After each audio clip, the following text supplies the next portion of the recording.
నాకెవరితో సంబంధం లేదని, మాది పవిత్ర స్నేహం అని అనడం లేదు. మా సంబంధం గురించి రుజువులు చూపించమని చెప్పడం లేదు. మేమా రోజు అనుకోకుండా కానీ చాలు, చేసింది కాక సిగ్గు లేకుండా సమర్థించుకుంటావా? నువ్వు చాలా తెలివైందాను అనుకుంటున్నావు కదూ. నీ తెలివంతా పరాయి మగాడి పక్కలో పడుకోవడానికే పనికొచ్చిందా? ఏమండి, నాది పొరపాటేనని ఒప్పుకుంటున్నాను. ఇక ముందు ఏ తప్పు జరగదని మీకు హామీ ఇస్తున్నాను. మీ లేడీస్ ఇచ్చే హామీలకు, లీడర్స్ చేసే వాగ్దానాలకు విలువ ఉండదు. ఇష్టం ఉన్నప్పుడు కలిసి ఉండటానికి, ఇష్టం లేనప్పుడు జంప్ అయిపోవటానికి ఇది రాజకీయం కాదు, సంసారం. అయినా నీ భాగవతం నీ తోటి ఆడవాళ్ళకే చెప్పు, మొహం మీద ఉమ్మేస్తా. అందరి సానుభూతి నా మీద లేకపోతే చెప్పిచ్చుకో. చిన్నోడా, జరిగిందేదో జరిగిపోయింది. దీన్ని ఇంతటితో వదిలి, లేకపోతే మన పరువు బజార్ను పడుతుంది. అది కాదమ్మా, చిన్న కష్టం కలగగానే సానుభూతి చూపించడానికి ఎవడు దొరుకుతాడా అని వెంపర్లాడే దీంతో నేను కాపురొచ్చాను. ఏమండి, తొందరపడకండి. ఒక్కసారి ఆలోచించండి. మన కోసం కాకపోయినా. ఇంత చెప్పా కూడా ఎదవలా కనిపిస్తున్నానా? ఇలాంటి పిచ్చి సెంటిమెంట్తో నన్ను కట్టిపడేయాలని చూడకు. నువ్వు సంసారం చేయటానికి పనికిరావు. ఆడదానికి ఉండవలసిన లక్షణం ఒక్కటి కూడా నీలో లేదు. నేను ఇక నీతో కాపురొచ్చాను. ఏమండి, నేను చెప్పేది ఒక్కసారి వినండి. నన్ను టచ్ చేసావంటే ఏం చేస్తానో నాకే తెలియదు. చెయ్యి, నీ మొహం చూడాలంటేనే అసహ్యంగా ఉంది.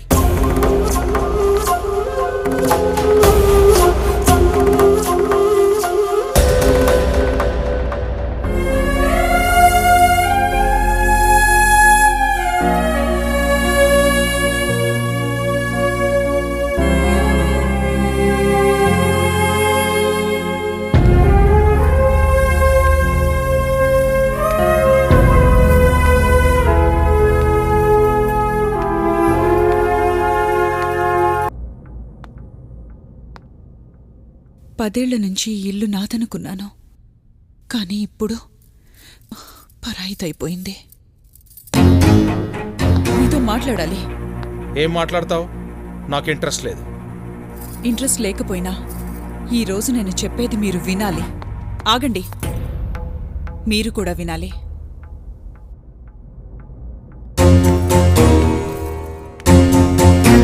మీతో కాపురం గురించి, ఈ ఇంట్లో నా పొజిషన్ గురించి మాట్లాడతానని భయపడుతున్నారా? అలా అనుకుంటే యు ఆర్ టోటల్లీ మిస్టేకెన్. పెళ్ళైన 10 ఏళ్లకు నాకు ప్రెగ్నెన్సీ వచ్చిన రోజే మీ మొహంలో ఫీలింగ్స్ చూసి పేగు బంధాన్ని తెంచుకోలేకపోయినా మానసికంగా మీతో పెళ్లి బంధాన్ని తెంచుకున్నాను. నేను తప్పు చేశాను అని నిందించారు. కానీ ఆ తప్పు ఎందుకు చేశానని మీరు ఆలోచించని రోజే అన్ని విధాలుగా మీకు దూరమయ్యాను.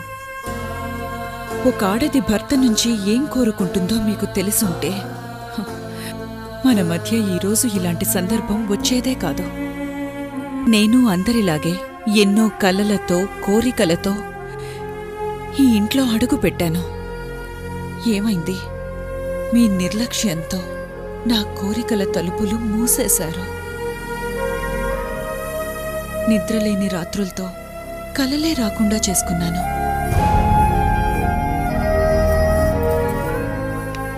ఇది మీరు కావాలని చేశారని నేను అనడం లేదు. మీ స్వభావమే అంత కావచ్చు, లేదా మగాడిననే అహం కావచ్చు. ఫలితం నా మనసుని చిత్రవద చేశారు. నేనందరి ఆడపిల్లల్లాగానే నా గొప్పతనాన్ని, తెలివితేటల్ని నా భర్త గుర్తించాలనుకున్నాను. చిన్న చిన్న ఆనందాలను భర్తతో కలిసి పంచుకోవాలనుకున్నాను. ఏదీ జరగలేదు. ఏ ఒక్కదాన్ని మీరు పట్టించుకోలేదు. అప్పుడు నా మనసు ఓదార్పుని కోరుకుంది. అందుకే నాకు మానసికంగా దగ్గరయ్యే వ్యక్తి వైపు అడుగేశాను. అది తప్ప? ఆడది మీతో పాటు 7 అడుగులు నడవాలే కాని 8వ అడుగు వేయకూడదు. అలా చేస్తే మీరు ఆడదానికో సర్టిఫికెట్ ఇస్తారు, కానీ దానికి మీరే కారణమన్న అసలు విషయాన్ని మాత్రం బయటికి రానివ్వరు. మీకోసం తల్లి, తండ్రి, అన్న, చెల్లెలు అందర్నీ వదిలేసొచ్చిన భార్య కోసం మీరేం చేస్తున్నారు? కట్టుకోవడానికి బట్ట, తినడానికి తిండి పెట్టడమే మీ బాధ్యత. ఏ కొంచెం సమయం దొరికినా భర్త బావుండాలని కోటి దేవుళ్లకు మొక్కుకునే భార్య కోసం మీరెంత సమయం కేటాయిస్తున్నారు? ఆఫీస్ పనైపోగానే స్నేహితులతో కబుర్లు చెప్పడానికి, వాళ్లతో పేకాడ్డానికి, వాళ్లతో మందు కొట్టడానికి కేటాయించే టైంలో కనీసం 10వ వంతైనా మీ భార్య కోసం కేటాయిస్తున్నారా? లేనప్పుడు ఒకాడది మగాడితో దేనికోసం కలిసి కాపురం చేయాలి? బావగారు, ఒకాడది కష్టాల్లో ఉన్నప్పుడు చిన్న ఓదార్పునిచ్చే వ్యక్తి దొరికినా తేలిగ్గా అటువైపు మొగ్గుతుంది. ఆ పరిస్థితుల్లో మీరింటికి పెద్దలా నాకు సరైన దారి చూపిస్తారు అనుకున్నాను. కానీ మీ అవసరానికి నన్ను వాడుకునే దారిలో నడిపించారు. అదే మీ పెద్దరికం. మాట్లాడితే ఆడవాళ్లు ఆకాశంలో సగం, అన్నిట్లో సగం అని లెక్చర్లిస్తారు. మాకు ఆకాశంలో సగభాగం అక్కర్లేదు, కనీసం ఆకాశం కింద నుంచి వెళ్లే పాసింగ్ క్లౌడ్స్కిచ్చే విలువైనా ఇవ్వండి. ఇలా తప్పులన్నీ మీరు చేసి నన్ను దోషిగా నిలబెట్టారు.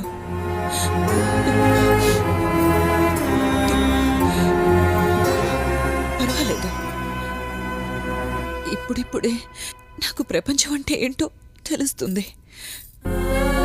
రేపు నాకు పుట్టబోయే బిడ్డకు నా ఈ అనుభవం ఉపయోగపడుతుందన్న ఆశతో వెళ్ళిపోతున్నాను. వస్తాను కాదు, ఇంకెప్పటికీ రాను.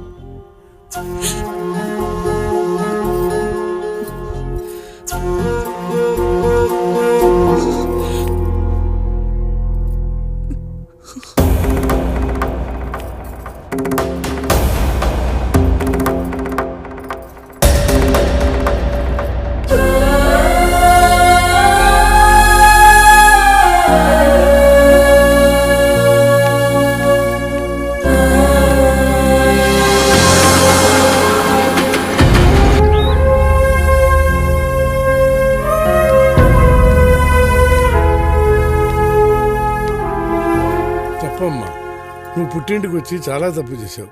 కడుపుతో ఉన్న ఆడపిల్ల పుట్టింటికి రాక ఎక్కడికెళ్తుందండి? మామూలు పరిస్థితుల్లో వచ్చింటే ఎవరో పట్టించుకోరే, కానీ ఇది బిడ్డను కన్నా కూడా ఆ ఇంటికి వెళ్ళనంటుందే. అప్పుడైనా జనానికి ఇది ఇంటికి ఎందుకు వచ్చిందో తెలుస్తుందిగా. వెళ్ళనంటే ఊరుకుంటావా? అవసరమైతే అల్లుడి కాళ్ళు పట్టుకునేనే సరే దాన్ని అత్తారింటికి పంపిందా? ఇది అల్లుడి గారికి లాయర్ నోటీస్ పంపించిందే, దాని అర్థం ఏంటో తెలుసా నీకు? ఏదో ఆవేశంలో అలా చేసింది. ఆ ఆవేశమే దాని జీవితాన్ని నాశనం చేసింది. శిక్ష తప్పించుకునే తప్పు కాదు అది చేసింది. కన్న తండ్రి ఏంటి మీరే ఇలా జడ్జిలా తీర్పు చెప్తుంటే దాని బతికేం కానండి. ఇప్పుడు పిల్లలు మారిపోయారు కూడా. మన కాలం నాటి కట్టుబొట్టు ఇప్పుడు లేవు. ఒక్కతే కూతురిని ఎంతో గారాబంగా పెంచు, దానికి మనం చేయాల్సినవన్నీ చేసాం. విడాకులు ఇచ్చిన కూతురు ఇంట్లో ఉంటే బాధపడేది మనమే గాని చుట్టుపక్కల వాడు పట్టించుకోలేదు. రాజీ మాట ఎత్తనంత కాలం అది మనతోనే ఉంటుంది.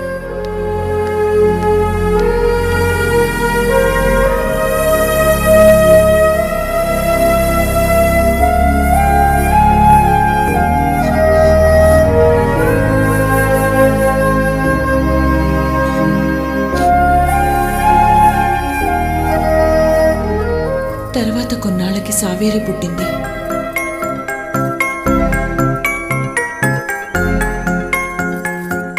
అప్పటినుంచి నా కూతురు కోసమే బతకాలనుకున్నాను.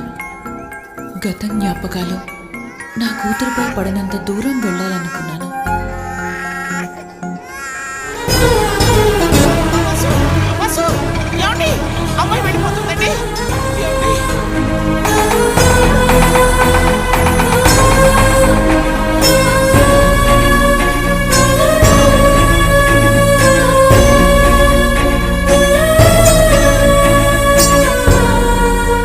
మగాడికో న్యాయం, మహిళకో న్యాయం నడుస్తున్న ఈ కాలంలో అనుకోకుండా చేసిన, క్షణికావేశంలో జరిగిన తప్పు తప్పే. క్షణకాలం తప్పు చేసిన ఆ తల్లి తన బిడ్డ క్షమించే క్షణం కోసం ఎదురు చూస్తోంది. సావేరి అమ్మను అర్థం చేసుకుంటుందని ఆశిద్దాం.